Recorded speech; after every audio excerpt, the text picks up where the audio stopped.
แต่มะเขือไม่ได้เหลือจ้ามะนะครับสำหรับตัวผมนี่นะยางมักเลยครับกินกับไข่ต้มแหมกำหนึ่งนะบอกเลยว่ายางล้ำสวัสดีครับปอแม่พี่น้องวันนี้ผมจะป้าพี่ป้าน้องมาเนี่ยเมนูล้ำๆของใครหลายๆคนกันก่อนวันที่จะเป็นเนี่ยเมนูล้ำๆนี่นะมาดังไฟกันก่อนเลยนะครับเมนูวันนี้เขาต้องใจเตาถ่านนะครับถ้าใครอยู่หอดังไฟมาได้นานใจหม้ออบลมร้อนได้เลยนะครับถ้าบ่มีหม้ออบลมร้อนนี่นานใจกระทะก็ได้นะครับเนาะหลังจากดังไฟควงไว้สักกำแล้วครับรอให้ไฟมันติดมาแดงกันก่อนจากนั้นก็มาเก็บพริกกันก่อนเลยนะครับนี่นะมันกระติดไข่ต้นเดียวแค่นั้นนะครับเนาะก่อนนี้นะผมก็ปลูกไว้หลายต้นเหมือนกันครับมันตุ้ยหมดนะครับเนาะนี่ผมกำลังเพาะกล้าไว้อยู่นะครับวันอาทิตย์นี้ผมก็จะลงไม้นะครับพริกปลูกผักหลายๆอย่างแบบนี้มันประหยัดดีนะครับเนาะผักไม้หลายๆอย่างนี่ผมก็เก็บเอาหลังบ้านเอาสิ่งบางอย่างนี่นะผมไม่ได้ปลูกผมก็ซื้อเอานะครับตอนนี้ผมพยายามจะปลูกทุกสิ่งทุกอย่างเลยตามกันเห็นน้อยหนึ่งนะครับเนาะได้ผักได้ไม้หลายๆอย่างมาเรียบร้อยแล้วจากนั้นก็มาล้างทำความสะอาดให้มันดีๆกันก่อนเลยนะครับชื่อว่าเมนูตำมะเขือนี่นะเนี่ยเหมือนได้มันกระตึงล้ำนะครับมีกินปิ้งมากับแหมกำหนึ่งนาบอกเลยว่าอย่างเหมาะวันนี้กินปิ้งบะหมี่ผมจะกับไข่ต้มเอาจากล้างผักล้างไม้หลายๆอย่างเสร็จเรียบร้อยแล้วเทียมและพริกมาจีกันก่อนตามด้วยมะเขือขม่านะครับเนี้ยแบบนี้บ้านผมห้องมะเขือขม่านะบางตีก็ห้องบะเหมือนกัน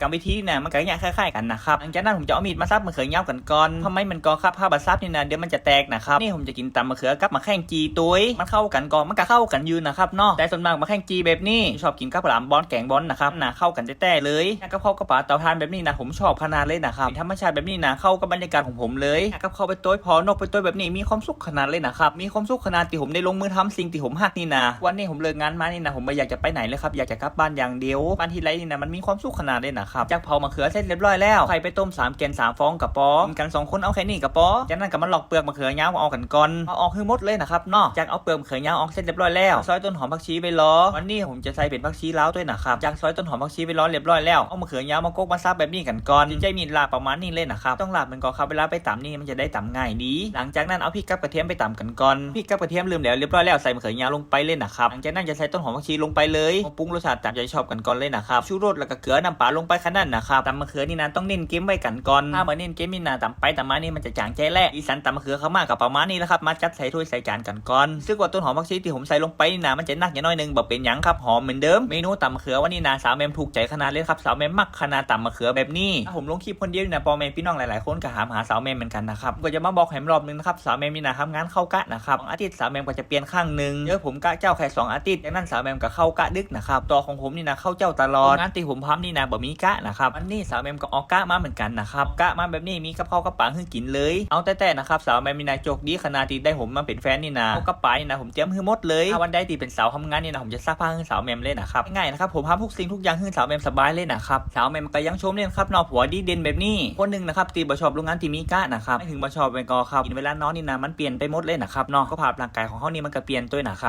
บเนาะผมพยายามทำทุกสิ่งทุกอย่างนี่นะสิ่งนี้นะครับอยากให้สาวแมมรุดพ้นงานที่บ่มีกะนะครับผมตั้งเป้าไว้หลายอย่างอยู่นะครับวันไหนวันหนึ่งที่มันสำเร็จนี่นะจะป้าสาวแมมออกจากงานโรงงานเลยนะครับไม่พี่น้องก็รอรับชมนะครับเนาะว่าผมทำมาอย่างใจเป็นกอครับในหัวและสมองผมนี่นะมีโปรเจกต์หาเงินตลอดเลยนะครับเนาะทุกวันนี้เหนื่อยก็มันก็เหนื่อยมันก็ครับเนาะการทำงานมันเหนื่อยหมดแล้วครับบอกว่าจะอาชีพไหนก็จ้างอยู่ในออฟฟิศจะอยู่หน้าคอมนี่มันก็เหนื่อยเหมือนกันนะครับนั่นนะมันจะเหนื่อยสมองนะครับเนาะแต่สำหรับไลฟ์ผลิตนี่นะมันก็จะเหนื่อยร่างกายนะครับแห้งแหลกกับเงินนะครับเนาะอดเอาให้น้อยนึงนะครับเนาะ